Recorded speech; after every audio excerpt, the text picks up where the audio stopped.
κάποια γυρίσματα της ιστορίας που σημαδεύουν τις ζωές ανθρώπων για γενιές και γενιές.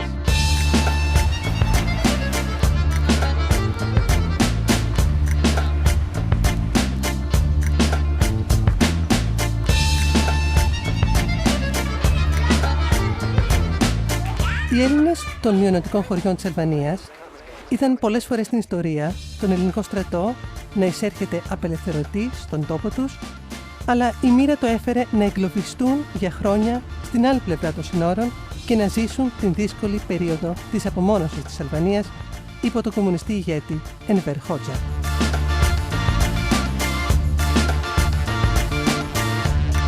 Όμως οι Έλληνες και ο ελληνισμός επιβίωσαν εδώ για αιώνες και σήμερα ακόμα παλεύουν διεκδικώντας ένα καλύτερο μέλλον για τον τόπο τους.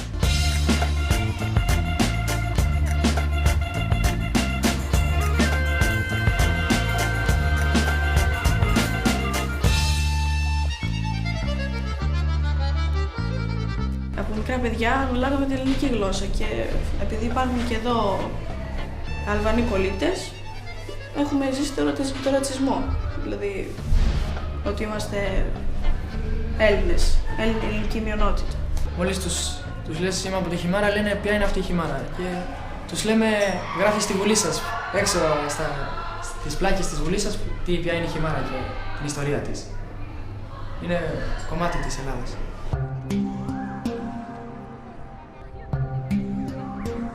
Το βράδυ, αργά, είχαμε κεραίες 30 μέτρων και τις γυρνούσαμε κρυφά προς την Ελλάδα και βλέπαμε ελληνικά κανάλια. Δηλαδή, μεγαλώσαμε βλέποντας την ΕΡΤ.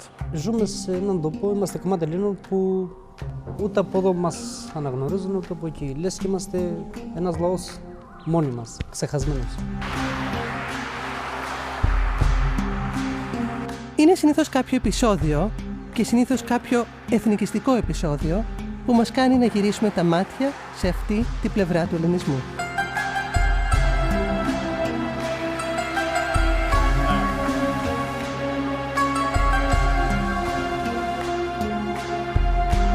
Τέλη Οκτωβρίου πραγματοποιείται στο Βελιγράδι της Σερβίας ο ποδοσφαιρικός αγώνας ανάμεσα στην εθνική ομάδα της Σερβίας και της Αλβανίας.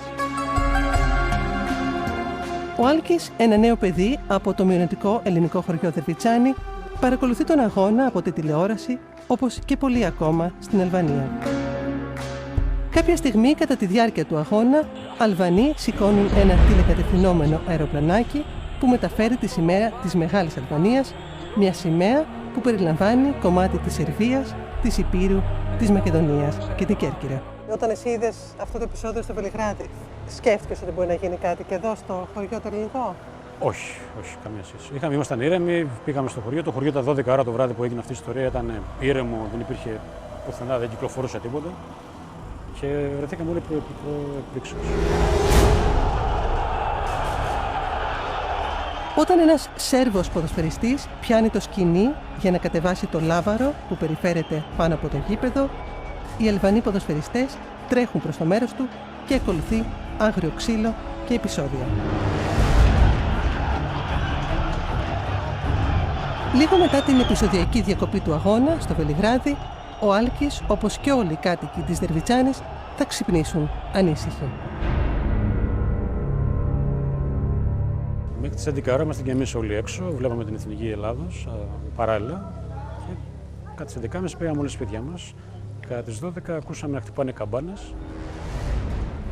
Βγήκαμε έξω ανήσυχοι και είδαμε ότι 3 αυτοκίνητα που ήταν εδώ στην πλατεία τα είχαν σπάσει και κάποιοι που φεύγανε σπινιαρίζοντας, αυτοκίνητα που φεύγανε σπινιαρίζοντας το χωριό. Αυτό προλάβαμε να δούμε. Τι είχε γίνει, περίπου στα 40 με 50 άτομα ήρθαν το αργυρόκαστρο, χωρίς καμία, περάσαν 3 μπλόκα της αστυνομίας. Μπουκάρανε, φωνάζανε βριστικά συνθήματα, τα οποία δεν λέγονται προφανώς στην τηλεόραση, φωνάζανε χριστιανοί θα σας κάψουμε.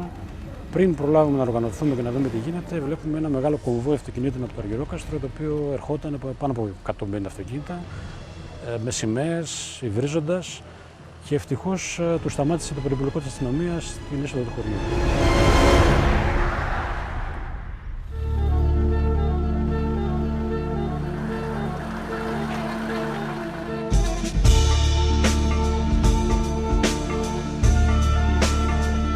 Άλκης γεννήθηκε και μεγάλωσε στο χωριό Τερβιτσάνη, λίγα χιλιόμετρα από τα ελληνοαλβανικά σύνορα, στον περίφημο κάμπο της Τρόπολης. Είναι ένα από τα παιδιά της μειονότητας που κατάφερε να προοδεύσει και πριν ένα χρόνο να διοριστεί υφυπουργός εξωτερικών της Αλβανίας. Η ζωή του όμως στην αρχή εδώ, στα παραδοσιακά σπίτια και σοκάκια του χωριού του, ήταν πολύ δύσκολη.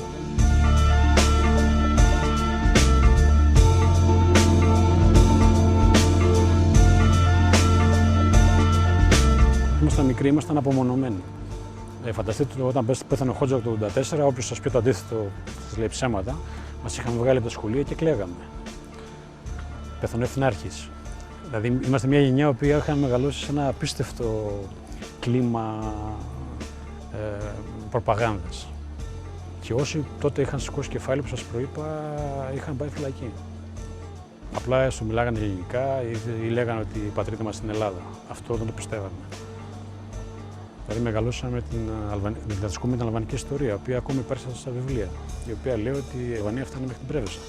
Αυτά μας διδάσκανε. Οι φίλοι σου οι Αλβανοί πιστεύουν σε αυτό το σενάριο ότι η Αλβανία φτάνει μέχρι την Πρέβεζα? Ναι, οι φίλοι μου Αλβανοί πιστεύουν, ακόμη και αυτοί που ζουν στην Ελλάδα. Γιατί τα αλβανικά βιβλία ουδέποτε ξεκαθαρίστηκαν, ουδέποτε εξευρωπαίστηκαν. Και αυτό παραμένει και σήμερα. Και είναι ένα από τα ανοιχτά θέματα που διαπραγματεύεται η Ελλάδα με την Αλβανία. Και αυτά τα βιβλία δυστυχώς μεταφράζονται και στην ελληνική γλώσσα, τα βιβλία που διδάσκουν και στη μειονότητα. Και ακόμα και σήμερα αυτά τα βιβλία, να σας τα δείξουμε, είναι με χάρτες της Μεγάλης Αλβανίας. Πριν ανοίξω τα σύνορα για σένα, η Ελλάδα τι σήμαινε και τι σημαίνει σήμερα? Η Ελλάδα ήταν η πατρίδα. Εμείς εδώ είχαμε το εξής ιδιαίτερο πράγμα. Το βράδυ, αργά, είχαμε κεραίες 30 μέτρων και τις γυρνούσαμε κρυφά προς την Ελλάδα και βλέπαμε ελληνικά κανάλια. Δηλαδή, μεγαλώσαμε βλέποντας την ΕΡΤ. Ποια εκπομπή, θυμάσαι? Το 87 το μπάσκετ, παίζαμε μπάσκετ, οι ήρωες μας ο Γκάλης, ο Γιαννάκης. Ήταν ένα όνειρο. Βέβαια μας είχαν μεγαλώσει με το εξής κομμουνιστικό ρητό, ότι οι Έλληνες πεινάνε. Εμείς τους δίνουμε, γιατί παράγαμε εδώ στον κάμπο, παράγαμε σιτηρά, εμείς τους δίνουμε τα σιτηρά και αυτοί δεν έχουν να φάνε.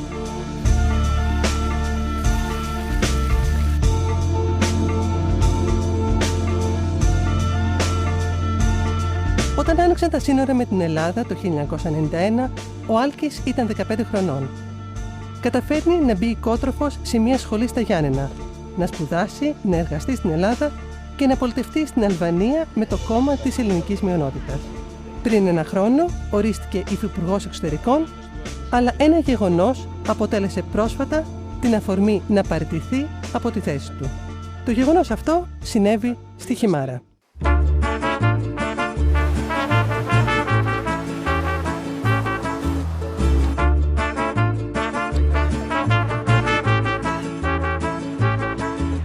Χιμάρα, μια παραθαλάσσια πόλη στο Ιόνιο Πέλαγος με μεγάλο ελληνικό πληθυσμό. Το Δεκέμβριο του 1945, το Κομμουνιστικό Κόμμα της Αλβανίας αποφάσισε να διεξαγάγει ένα δημοψήφισμα για την νομιμοποίηση του καθεστώτος. Οι Έλληνες της Χιμάρας ζουν τότε κυρίως εδώ, στην περιοχή του Κάστρου, ψηλά πάνω από τη Νέα Πόλη, με θέα το νησάκι Οθονή και την Κέρκυρα στο βάθος. Οι χιμαριώτες αποφασίζουν σε ένδειξη αντίστασης να προχωρήσουν σε οργανωμένη αποχή από το δημοψήφισμα. Η απόφαση τους αυτή θα οδηγήσει σε αντίπεινα από το καθεστώς του Χότζα με φυλακίσεις και εξορίες των κατοίκων. Η Χιμάρα δεν θα συμπεριληφθεί στη μειονοτική ζώνη και θα απαγορευτεί η διδασκαλία της ελληνικής γλώσσας στα σχολεία. Το 1945 το τελευταίο ελληνικό σχολείο κλείνει.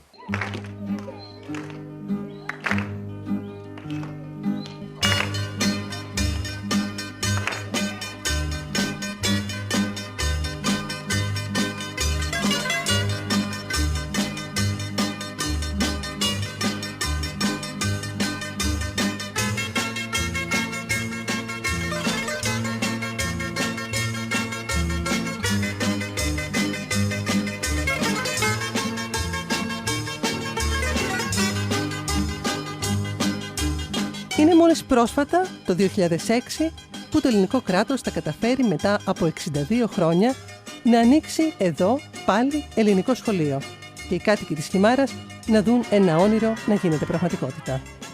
Το ελληνικό σχολείο Όμηρος θα αρχίσει να λειτουργεί έχοντας αρχικά 20 μαθητές.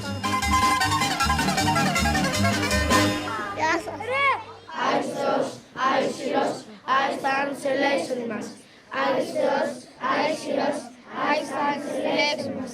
Σήμερα το σχολείο μπορεί να περηφανεύεται ότι έχει 175 μαθητές και στις 9 τάξεις που φτάνουν μέχρι το ελληνικό γυμνάσιο. Αχ, Ελλάδα, σ' αγαπώ και βαθιά σε ευχαριστώ, γιατί με έμαθες και ξέρω να ανασένω που βρεθώ, να πεθαίνω που πατώ και να μην σε υποφέρω.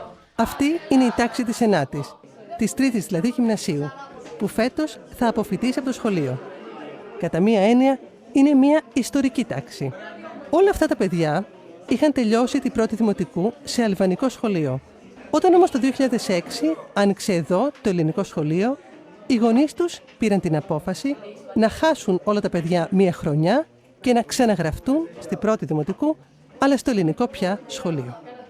Ο Αλέξανδρος, ο Λάζαρος και η Γιολάντα φοιτούν σε αυτή τη τάξη. Θέλω να πεις, πού μεγάλωσες? Εγώ έως 5 χρονών μεγάλωσα στην Ελλάδα και μετά για προσωπικούς λόγους ήρθαμε στην Αλβανία. Και στην Ελλάδα πού ήσουνα? Στην Αθήνα. Στην Αθήνα. Εσένα πού σου αρέσει πιο πολύ, στην Ελλάδα ή στην Αλβανία? Στην Ελλάδα. Στην Ελλάδα? Γιατί στην Ελλάδα? Εντάξει, εκεί πέρα είναι ο τόπος που γεννήθηκα, που πήρα τις πρώτες μου πνοές να το πω και είμαι λίγο ψυχικά δεμένος με αυτήν. Τι σημαίνει για σένα η Ελλάδα, τι είναι αυτό που σημαίνει όταν ακούς για την Ελλάδα, τι αισθάνεσαι? Νοσταλγία. Νοσταλγία. Εσύ πού μεγάλωσες? Εγώ τα πρώτα 6 χρόνια της ζωής μου έζησα στον Αυλώνα και ύστερα από το 2005 μένω μόνιμα στη Χιμάρα. Στη Χιμάρα. Και εδώ πώς αισθάνεσαι μεγαλώνοντας ένας Έλληνας στην Αλβανία? Εντάξει, αισθάνομαι καλά με τους φίλους μου, αλλά διότι μένουμε χωριστά από την Ελλάδα, υπάρχουν κάποια σύνορα, θα ήθελα να μένουμε μαζί όλοι. Η Ελλάδα τι σημαίνει για σένα? Ένα κομμάτι που θα ήθελα να το μοιραστούμε όλοι όσοι νιώθουμε Έλληνες και κάποια στιγμή να είμαστε όλοι μαζί. Εσύ όλα πού μεγάλωσες? Εδώ, μεγάλωσα. Στη Χιμάρα. Έχεις ζήσει ποτέ εκτός Χιμάρας? Όχι, σε μικρά χρονικά διαστήματα, 1 μήνα, 2 μήνες στην Αθήνα. Στην Αθήνα. Και πώς σου φάνηκε?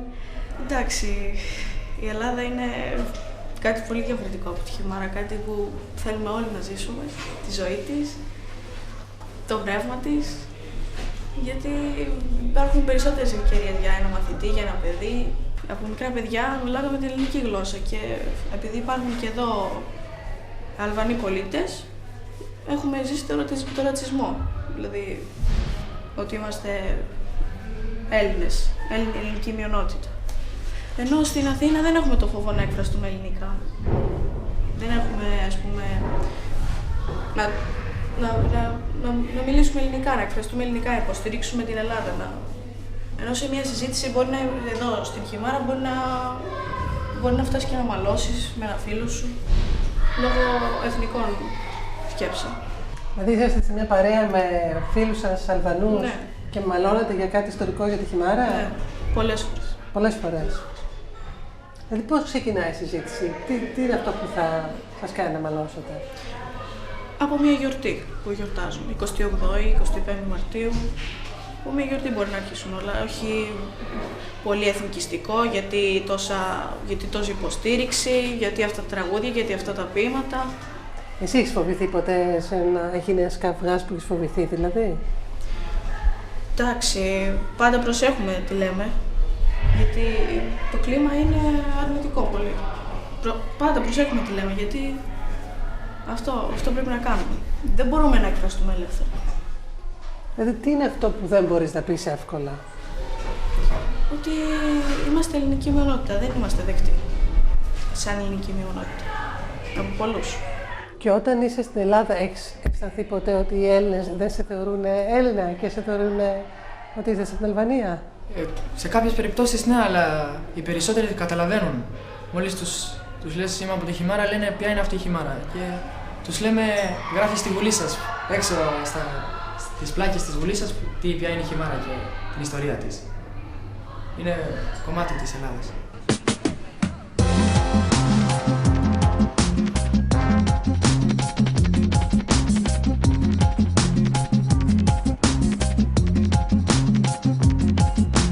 Και όταν διάβασες το όνομα της Χιμάρας έξω από τη Βουλή, Την πρώτη στιγμή παραξενεύτηκα γιατί μέχρι τότε πρέπει να έχουν περάσει 3-4 χρόνια που έχουμε πάει και νόμιζα πως η Χιμάρα είναι μέρος της Αλβανίας και παραξενεύτηκα ότι την είδα στην Βουλή των Ελλήνων, έξω δηλαδή. Δηλαδή ήξερα ότι η Χιμάρα έχει ελληνική ψυχή, αλλά δεν περίμενα τους Έλληνες στην ελληνική Βουλή να γράφεται έξω αυτό το όνομα. και πώς αισθάνθηκες? Περήφανος. Χαρά που μας ξέρουν τόσο μακριά μας, ξέρουν ποιοι είμαστε. Και ότι είναι γραμμένη στη Βουλή είναι κάτι ξεχωριστό για μας. Γιατί βλέπουμε ότι υπάρχουν, μας λογαριάζουν. Έχουμε αφήσει και εμείς κάπου το ύψος μας.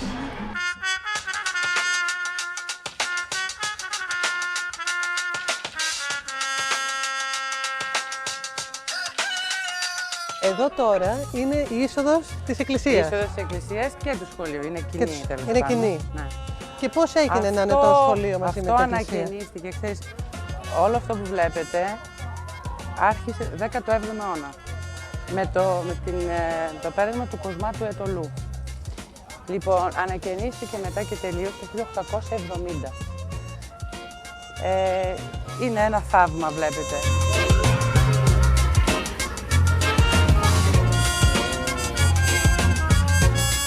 Η Έφη Χολιαρού είναι η γυμνάστρια του σχολείου. Βρίσκεται εδώ με απόσπαση από την Ελλάδα. Στην αρχή ήταν πολύ αρνητική να έρθει στην περιοχή. Πώς αποφάσισες να έρθεις εσύ εδώ στη Χιμάρα? Στη Χιμάρα δεν αποφάσισα. Απλά έτυχε. Ήθελα να κάνω μια απόσπαση στο εξωτερικό. Χρόνια τώρα. Μου δόθηκε η ευκαιρία πρόπερση. Ήταν τότε για 1 χρόνο η αποσπάση εξωτερικού. Και για την ειδικότητά μου σαν γυμνάστρια υπήρχε μόνο να δηλώσω Αλβανία. Λέω τώρα δεν πάω πουθενά. Εντάξει, δεν θα ήθελα. Γιατί ερχόμενη η αλήθεια είναι ότι ακούς Αλβανία και λες πού πάω τώρα.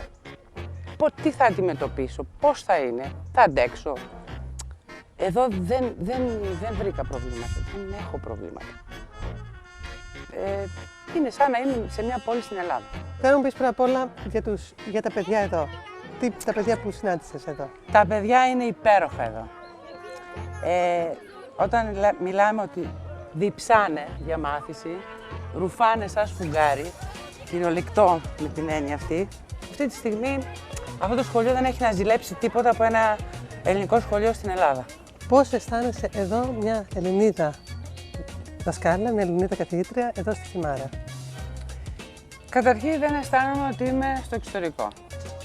Αυτό το λέω και σε όλους τους δικούς μου και σε όλους τους φίλους μου με έχουν επισκεφτεί εδώ και το διαπιστώνεις. Δηλαδή, έχω κάνει πολύ καλούς φίλους, έχω συναντήσει φοβερούς ανθρώπους.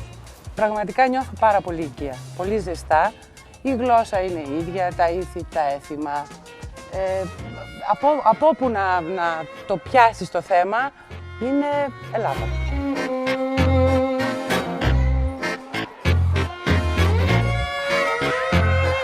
Παρόμοια συναισθήματα έχει και ο διευθυντής του σχολείου. Ερχόμενος εσείς από την Ελλάδα εδώ στη Χιμάρα, τι αντιμετωπίσατε? Καταρχάς δεν κατάλαβα ότι έφυγα από την Ελλάδα. Αυτό για μένα ήταν πάρα πολύ σημαντικό. Οι άνθρωποι ήταν τρομερά φιλόξενοι, μας αγκάλιασαν πραγματικά, μας βοήθησαν όπου χρειαζόμασταν βοήθεια και τελικά αυτό μου έχει μείνει, ότι δεν κατάλαβα ότι έφυγα από την Ελλάδα. Αν ήθελες να μιλήσεις για τον ελληνισμό εδώ της Χιμάρας, τι θα έλεγες? Είναι πολύ περήφανος λαός και έχουν πολύ έντονο το ελληνικό στοιχείο μέσα τους. Είναι πολύ περήφανοι για τις ρίζες τους. Δεν υποδηλώθηκε ποτέ αυτός ο λαός. Ούτε στον τουρκικό ζυγό, ούτε δηλαδή έχουν δώσει μάχες οι άνθρωποι. Και έχουν κρατήσει πραγματικά το κεφάλι ψηλά, μια ανεξαρτησία όλα τα χρόνια. Εγώ τους θαυμάζω προσωπικά. Έχουν κάνει πολύ μεγάλο αγώνα και συνεχίζουν να δίνουν αγώνες. Όλους. Και πώς δεν πιστεύεις ότι έχουν καταφέρει να κρατηθούν ψηλά και να Είναι το ελληνικό αίμα μέσα τους. Αυτό τα λέει όλα. Πραγματικά. Αν σου λέγανε τώρα ότι μπορείς να κερδίσεις ένα ταξίδι στην Ελλάδα, πού θα ήθελες, σε ποιο τόπο της Ελλάδας θα ήθελες πιο πολύ να πας? Θα ήθελα να πάω στην Κρήτη. Στην Κρήτη. Γιατί στην Κρήτη? Αυτή και κάποιες άλλες μεριές της Ελλάδας είναι αυτοί που έχουν το πραγματικό διαβατήριο δηλαδή, της ελληνικότητας. Αυτή είναι πιο... Γιατί επειδή στις άλλες μεριές όπως η Αθήνα, λόγω και του εξυγχρονισμού, έχουν ξεχάσει οι νέοι τι είναι. Και στην Κρήτη εσύ πιστεύεις ότι υπάρχει πιο έντονο το ελληνικό στοιχείο. Τι είναι αυτό που σε κάνει να το πιστεύεις αυτό τόσο πολύ? Είναι αυθεντικοί Έλληνες. Αυτοί, κατά τη γνώμη μου, είναι οι Έλληνες που κρατάνε το διαβατήριο της ελληνικότητας, δηλαδή του ελληνικού κράτους. Και έχουν πολλά κοινά στοιχεία με τη Χιμάρα. Πρώτα απ' όλα η διάλεκτό τους είναι η ίδια με τη δική μας. Και πολλοί κριτικοί έχουν έρθει το 40 να πολεμήσουν εδώ και έχουν πέσει ηρωικά στη Χιμάρα. Και αυτός είναι άλλος ένας λόγος που σε κάνει να θες να πας εκεί. Σίγουρα. Εσύ, Γιολάντα, στην ίδια ερώτηση, αν κέρδισες ένα εισιτήριο, πού θα ήθελες να πας στην Ελλάδα πιο πολύ? Στην Αμφίπολη. Στην Αμφίπολη. Έχω πολύ μεγάλη περίοδο. Το παρακολουθώ καθημερινά είδηση για να δω το κάθε βήμα των αρχαιολόγων τι ανακαλύπτουν. Τι θα ήθελες να ανακαλύψεις? Σίγουρα, όπως λέτε, είναι ο βασιλικός τάφος. Θα ήθελα να ήταν του Μεγαλέξανδρου και δεν υπάρχει πολύ μεγάλη πιθανότητα, όπως λέμε μέχρι τώρα. Αλλά αν ήταν το Μεγαλέξανδρο, τι θα σήμαινε αυτό για σένα? Θα πηγαίνω να τον επισκεφτώ σίγουρα. Θα έκανα αυτό το ταξίδι. Θα μου άρεσε πολύ να το κάνω. Γιατί δείχνει ότι η Ελλάδα κάθε μέρα έχει κάτι καινούργιο να διδάξει σε όλο τον κόσμο. Αποδεικνύει ότι πόσο σημαντικό πολιτισμό είχε και πώς επηρέασε την παγκόσμια κοινή γνώμη. Οι Αλβανοί μας βρίζανε κάθε μέρα, μας λέγανε παλιοέλληνες. Και να μην θέλουν, μας το θύμιναν κάθε μέρα. Δηλαδή μας λέγανε ιστέλληνες.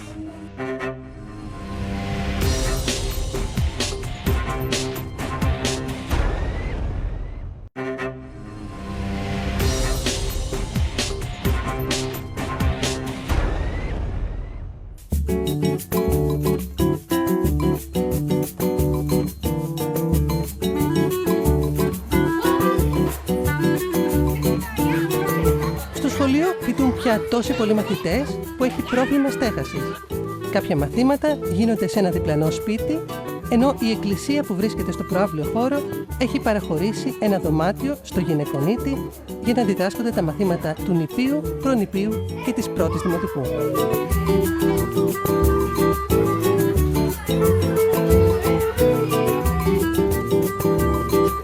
Εδώ, στο γυναικονίτη, η δασκάλα, η κυρία Στέλλα, είναι μια εμβληματική γυναίκα της μειονότητας. Μπορεί τώρα να διδάσκει ελεύθερα τα ελληνικά, όμως τα χρόνια του κομμουνισμού δίδασκε για πάνω από μία δεκαετία κρυφά τα ελληνικά στα παιδιά μέσα σε κρυψώνες στο φρούριο της Χιμάρας.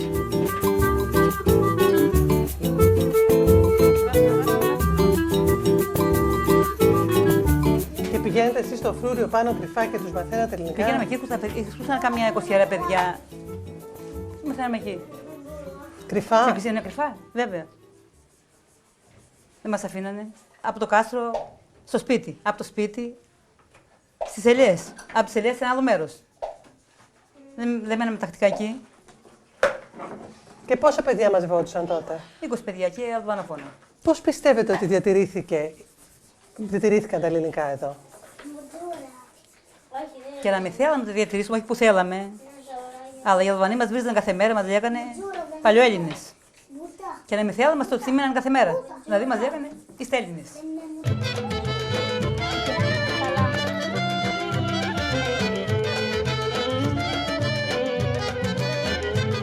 Από ένα περίεργο γύρισμα της τύχης, το σπίτι που κατοικεί σήμερα η κυρία Στέλλα, μέσα στο κάστρο της Χιμάρας, είναι και το σπίτι που λέγεται ότι έζησε ο μοναχός Κοσμάς ο Αιτωλός, που ίδρυσε και το πρώτο σχολείο στο χωριό τον 18ο αιώνα. Θυμάμαι κάποια μέρα είχαμε πάει σε μια συγκέντρωση της Ομόνοιας. Μόλις βγαίναμε έξω, λένε αυτοί, βγήκαν οι Έλληνες. Και εγώ γύρω στο κεφάλι και του λέω ευχαριστώ. Γιατί ευχαριστούμε γιατί μας γνωρίζει που είμαστε Έλληνες, του λέω. Και εσείς έχετε δικά σας παιδιά? Όχι, δικά μου δεν έχω παιδιά. Όλα αυτά δικά μου. Τα παιδιά της Χιμάρας. Ναι. Είναι δικά σας. Μεγαλώσει πολλά παιδιά. Όλα τα παιδιά της Χιμάρα δικά μου.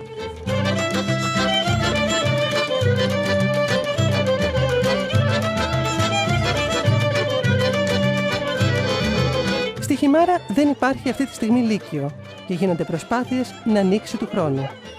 Αν δεν ανοίξει, τα παιδιά που αποφοιτούν φέτος από το ελληνικό σχολείο θα πρέπει είτε να συνεχίσουν σε αλβανικό σχολείο ή να μεταναστεύσουν. Τώρα, εσείς τελειώνετε τη τρίτη γυμνασίου που λέμε εμείς στην Ελλάδα, την 9η τάξη εδώ και λύκειο δεν υπάρχει στη Χιμάρα, ελληνικό. Οπότε εσύ τώρα, Λάζαρη, τι επιλογές έχεις για να συνεχίσεις το σχολείο? Οι επιλογές μου είναι μπορεί να πάω στα Τύρανα ή σε καμία άλλη μεγαλύτερη πόλη της Αλβανίας εκτός από τη Χιμάρα ή στην Ελλάδα. Οπουδήποτε στην Ελλάδα. Δηλαδή στα Τύρανα θα πας σε αλβανικό σχολείο. Πας σε αλβανικό μόνο. Αν δεν γίνει λύκειο, εσύ τι επιλογές έχεις, τι σκέφτεσαι να κάνεις? Μπορώ να πάω ή στα Τύρανα ή στην Ελλάδα. Εξαρτάται από τις οικονομικές ανέσεις. Γιατί αν πάω στο αλβανικό, πρέπει να ξαναρχίσω από την αρχή και μπορεί να ξανακινδυνεύσω να χάσω χρόνο για να καλύψω διάφορα κενά στην αλβανική γλώσσα. Και οπότε πιστεύω ότι ένα ελληνικό λύκειο είναι καλύτερο για μένα. Και θα έφευγες με την οικογένειά σου, ναι. Όλοι μαζί? Ναι, όλοι μαζί. Το οποίο το έχετε σκεφτεί να το κάνετε? Ναι, το έχουμε σκεφτεί. Σκεφτόμαστε από τώρα. Να φύγετε του χρόνου για να γυρίσετε πίσω? Ναι. Και εσείς πάτε σε ποια πόλη? Ή στην Κέρκυρα ή στην Αθήνα.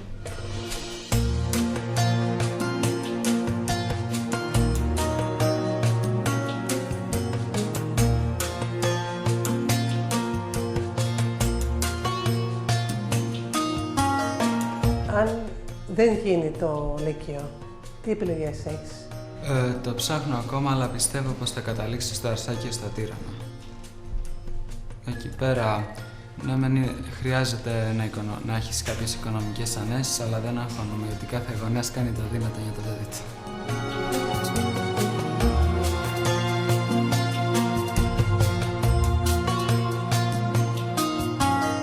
Ενώ όμως αναμένεται η απόφαση για το άνοιγμα λυκείου στη Χιμάρα, η αλβανική κυβέρνηση πήρε πρόσφατα μία απόφαση που μπορεί να καθορίσει το μέλλον της περιοχής. Ανακοίνωσε μία διοικητική μεταρρύθμιση που ενώνει τη Χιμάρα με μουσουλμανικές γειτονικές επαρχίες, γεγονός που αποτέλεσε και την αφορμή για τον Άλκη να παραιτηθεί από το αξίωμα του υφυπουργού. Σε τι αποσκοπεί η αλβανική κυβέρνηση για να κάνει αυτή τη μεταρρύθμιση? Καταρχάς, υπήρχαν διάφορα πολιτικά και οικονομικά συμφέροντα πίσω από την όλη μεταρρύθμιση. Άρα, το να αποκόψεις κάποιες περιοχές οι οποίες έχουν τουριστικές αναπτυξιακές δυνατότητες, όπως είναι η Χιμάρα, και να προσπαθήσεις εκεί πέρα να βάλεις περίπου 2.500 ψηφοφόρους, σημαίνει ότι για να κερδίσουμε εμείς το Δήμο της Χιμάρας θα πρέπει να χρειαζόμασταν θα ξεκινούσαμε από μείον 2.500 ψήφους. Άρα, ενώ το Δήμο τον παίρναμε 100, 200, 300 ψήφους, τώρα καταλαβαίνω ότι ξεκινούσαμε με ένα μεγάλο μειονέκτημα. Ο νέος Δήμος θα έχει πλήρης έλεγχο σε αναπτυξιακά θέματα περιουσίας, θέματα αδειών, όπως είναι οι Δήμοι στην Ελλάδα. Αυτό σημαίνει ότι ο Δήμαρχος ο νέος θα ήταν ο αρχηγός περιοχής, θα μπορούσε να δώσει όλα αυτά τα φιλέτα, έτσι, με τα προβλήματα που έχει ήδη η Χιμάρα με το περιουσιακό, είναι πάρα πολύ σημαντικό πρόβλημα.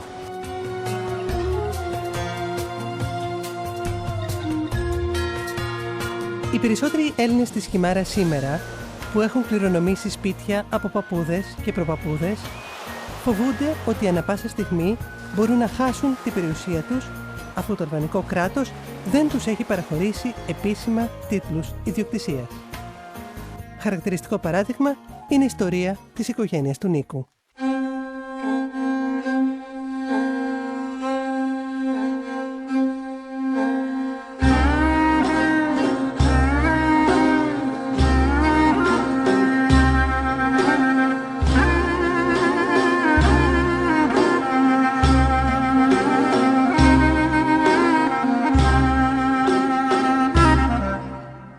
Ο Νίκος είναι ο μαθηματικός του σχολείου και είναι γέννημα θρέμα της Χιμάρας. Το πατρικό του σπίτι βρίσκεται μέσα στη παλιά συνοικία του κάστρου με τα παραδοσιακά πετρόκτιστα σπίτια. Καθίσαμε στη σκιά των βουνών που κάποτε πολέμησε ο ελληνικός στρατός.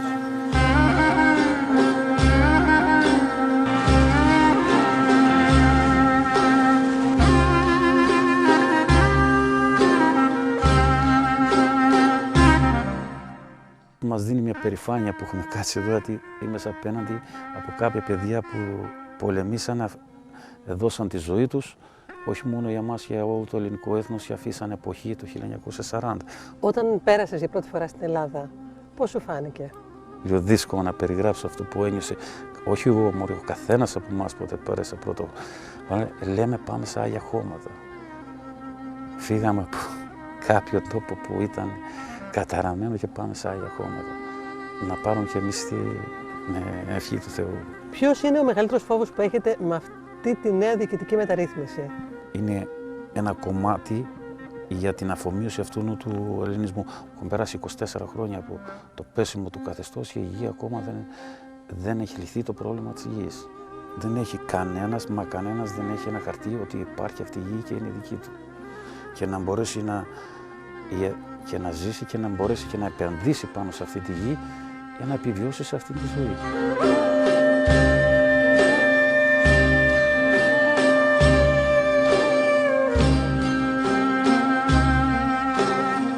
Ο Νίκος μας οδήγησε και μας ξενάγησε στο πατρικό του σπίτι, μέσα στο κάστρο, εκεί που ζουν σήμερα οι γονείς του.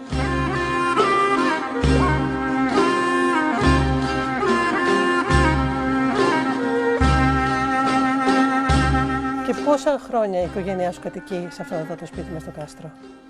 Οι παππούδες μου, οι προσπάπεδες μου πάνε γύρω σε 4 αιώνες.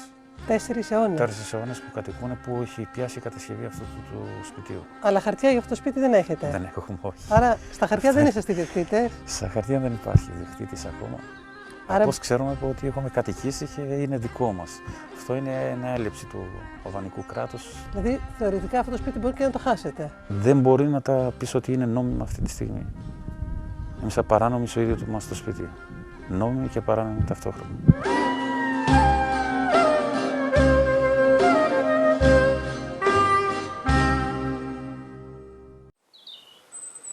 Το ζήτημα της διοικητικής μεταρρύθμισης που προωθεί τη συνένωση της Χιμάρας με μουσουλμανικές επαρχίες αποτέλεσε την αφορμή της παραίτησης του Άλκη από την κυβέρνηση. Εγώ ήμουν ο μόνος υπουργός που βγήκε ανοιχτά στις διαβουλεύσεις με τον λαό και στις συναντήσεις που κάναμε και στη Χιμάρα και στους Αγίους 40 εναντίον της κυβέρνησης. Παραβιάζοντας εισαγωγικά όλο το ηθικό πλαίσιο το οποίο πρέπει να λειτουργεί ένας υφυπουργός. Εσύ πιστεύεις, ειδικά για την περιοχή της Χιμάρας, ότι αυτό που έγινε θα είναι καταδικαστικό για την περιοχή? Εγώ πιστεύω ότι δεν είναι καταδικαστικό, γιατί υπάρχουν εναλλακτικές. Ο Πρωθυπουργός έχει προτείνει στο προεκλογικό πρόγραμμα ότι θα πρέπει σιγά σιγά να εντάσσονται στις εκλογές είτε τοπικές είτε εθνικές και οι μετανάστες, οι απόδημοι. Αυτό εμείς τον καλούμε να το κάνει για τη Χιμάρα. Όπου η Χιμάρα, περίπου το 60% των Ελλήνων της Χιμάρας ζουν στην Ελλάδα ή στην Αμερική. Άρα είναι μια καλή ευκαιρία να αποδείξει ότι αυτό που έγινε για λειτουργικούς λόγους, αλλά δίνει τη δυνατότητα στο Δήμο της Χιμάρας να συμμετέχει όλος ο πληθυσμός και όχι μόνο το 30% το οποίο αυτή συμμετέχει στις εκλογές. Αυτό θα μας δώσει εμάς και το πλεονέκτημα, αλλά θα δείξει ότι και η αλβανική κυβέρνηση έχει τη διάθεση να αρχίσει να εξευρωπαίζει την όλη πολιτική της.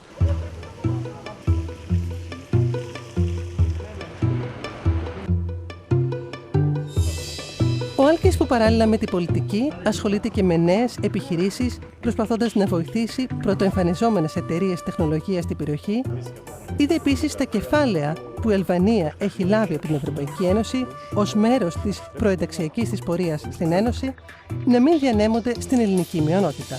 Από τα χρήματα που έχει πάρει η Αλβανία από την Ευρωπαϊκή Ένωση προενταξιακά, έχουν πέσει χρήματα ανταξιακά στις μειονοτικές περιοχές? Ναι, να σας πω ένα παράδειγμα το οποίο είναι χαρακτηριστικό. Από τα 10 εκατομμύρια ευρώ που υπήρχε στο διασυνοριακό πρόγραμμα Ελλάδας-Αλβανίας, έχουν έρθει μόνο 250.000 ευρώ στη μειονότητα. Άρα καταλαβαίνετε το ποσοστό, όταν εμείς θεωρούμαστε τυπικά στον πολιτικό λόγο του αλβανικού αλλά και του ελληνικού διπλωματικού σώματος ως η γέφυρα που ενώνει τις δύο χώρες, πάντα αυτό λέγαμε τα τελευταία 70 χρόνια, δεν έχουμε υποφεληθεί κανένα κονδύλι, το οποίο κυρίως δεν έχουμε υποφεληθεί κονδύλια τα οποία αφορούν τον πολιτισμό μας. Δηλαδή, αν σας φέρω στοιχεία, θα δείτε ότι το αλβανικό κράτος δεν έχει επενδύσει ούτε 1 ευρώ στον πολιτισμό, στη διατήρηση του πολιτισμού, στη διατήρηση της γλώσσας.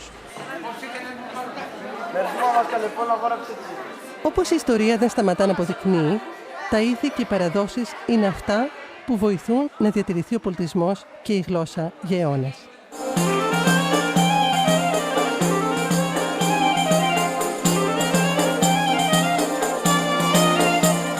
μια συγκινητική γιορτή που έγινε προς τιμήν μας, οι νέοι και τα παιδιά της Δερβιτσάνης απέδειξαν πόσο ζωντανός είναι ο ελληνισμός στον τόπο τους.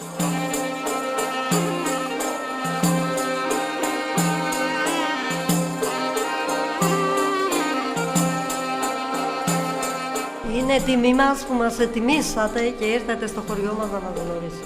Και δικιά μας. Για τα έθιμά μας, για τις στολές μας και για την κληρονομιά που την είχαμε κρατήσει από τις γιαγιάδες μας.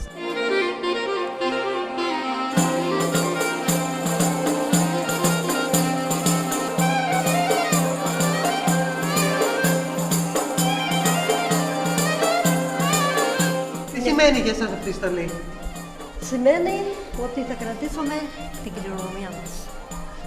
Και χαιρόμαστε που το ακολουθούν οι πιο νέες και τα παιδιά του σχολείου και τα μικρά και όποιος έρχεται, η ερχόμενη γενιά που είναι, τα αγαπούν όλοι.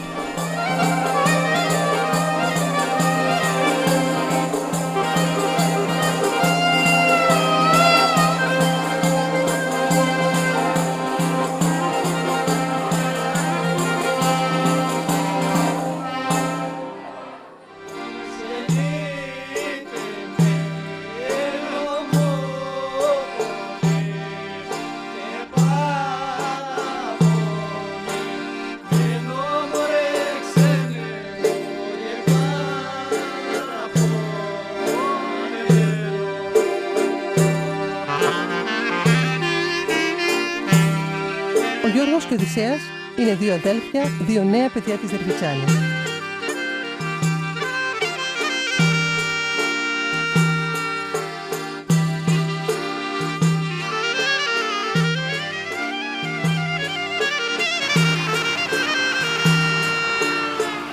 Τα πρωινά εργάζονται στη γη, σε γεωργικές εργασίες. Στον ελεύθερο τους όμως χρόνο, ο Γιώργος παίζει ακορντεόν και τραγουδά και ο Οδυσσέας ντέφι.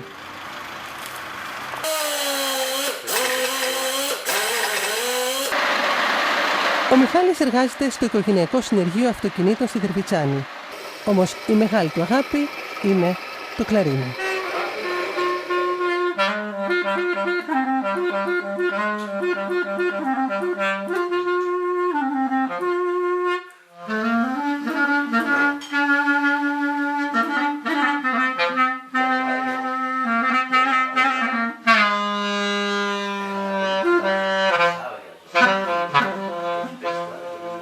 Και κλαρίνο που έμαθες? Κλαρίνο εδώ, στο χωριό. Μόνος μου με τους πιο παλιούς που μας βοηθούσαν. Από τα πρώτα χρόνια που μας είδανε που είχαμε θέληση για αυτό το πράγμα. Και λες και μας αγκάλιασαν και μας έδειξαν κάποια πράγματα. Τα βασικότερα. Και συνεχίζουν και μας δείχνουν. Μέσα από αυτό το οργανό βγάζουμε μπροστά παράδοση του τόπου μας, ελληνική παράδοση και πολλούς καημούς. Μέσα από τα τραγούδια που αναφέρονται ξερζωμοί, καημοί, πίκρες, πόνοι, βάσανα που έχει περάσει ο τόπος μας, ο λαός μας και γενικά ο κόσμος, πίκρες. Εσύ τις έχεις αισθανθεί σε αυτές τις πίκρες? Τις πιο πολλές ναι. Γιατί και από τους παλιότερους ακούμε και μας μάθαιναν κάποια πράγματα. Και συνεχάμε μαθαίνουμε πάνω στην παράδοση. Και όσο μπορούμε. Η Ελλάδα τι είναι για σένα? Η Ελλάδα για μένα είναι η πατρίδα μου. Όταν έρχονται Έλληνες εδώ από την Ελλάδα. Συνήθως δεν γνωρίζουν ότι εδώ σε αυτόν τον τόπο υπάρχει ελληνική μειονότητα, έθιμα, κομμάτι Ελλήνων που ζουν εδώ. Και περισσότεροι δεν το γνωρίζουν. Οι πιο πολλοί αναρωτιούνται πώς μιλάτε ελληνικά. Αλλά όντως ελληνικά μιλάμε. Και σε στεναχωρεί αυτό? Με στεναχωρεί που δεν γνωρίζουν ότι είμαστε ένα κομμάτι Ελλήνων που ζούμε εδώ. Συνάντησα μια κυρία στην εκκλησία του χωριού που ήρθε και με ρώτησε αν μιλάμε αλβανικά εδώ. Της λέμε δεν ξέρουμε αλβανικά. Η κυρία ήταν από την Ελλάδα? Ναι. Μα εδώ ελληνικά μιλάμε, της είπα. Εσύ πώς ξεκίνησες, από τι όργανο ξεκίνησες να παίζεις, πώς έμαθες ακορντεόν? Ξεκίνησα ακορντεόν, παίζαμε εδώ με τον Μιχάλη. Μας άρεσε και ασχοληθήκαμε με αυτή τη δουλειά. Και τραγουδάς παραδοσιακά τραγούδια? Ναι, πάμε σε βαφτίσια, σε γάμους, σε πανηγύρια. Την αγαπάω τη μουσική και ενδιαφέρομαι να την κρατήσω πάντα και να τη δώσω και στα παιδιά μου. Και τι σημαίνει για σένα το ότι παίζετε αυτά τα παραδοσιακά δημοτικά τραγούδια? Σημαίνει από τη μια πίκρα που είπε ο Μιχάλης ότι εδώ υπάρχει ένα ξεχασμένο, όμως εμείς τα έθιμα τα κρατάμε. Πάντα όταν παίζουμε αυτή τη μουσική αισθανόμαστε ότι βγαίνει μέσα από την καρδιά μας και είμαστε πάντα παραδοσιακοί σε αυτό. Όταν πάτε στην Ελλάδα και ακούτε αντίστοιχα να παίζουν παιδιά σαν και εσάς δημοτικά τραγούδια υπηρώτικα, πώς το βλέπεις? Χαιρόμαστε πολύ, γιατί είναι η ίδια μουσική. Χαιρόμαστε που υπάρχουν άτομα που κρατάνε την παράδοση, που υπάρχουν παιδιά και προπαντός νέα που έχουν τη θέληση να κρατήσουν την παράδοση ζωντανή. Και σε κάνει να αισθάνεσαι πιο κοντά στους Έλληνες ακούγοντας τους ίδιους ήχους? Στους Έλληνες της Ελλάδας εννοώ. Ναι, πιο κοντά. Γιατί είναι η ίδια η παραδοσιακή μουσική. Τουλάχιστον στα υπηρώτικα δρόμια.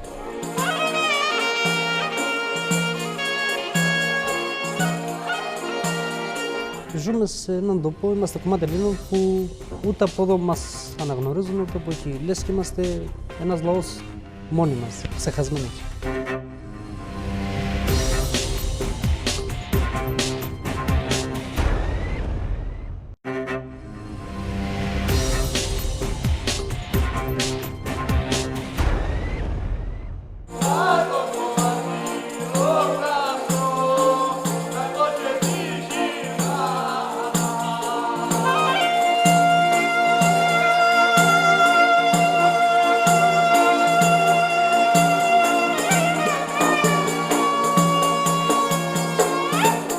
Όσοι συναντήσαμε στην Αλβανία μας υποδέχτηκαν φιλόξενα και ζεστά, μας έδειξαν την ευγνωμοσύνη τους που δεν τους ξεχνάμε και τη μεγάλη τους αγάπη για την Ελλάδα.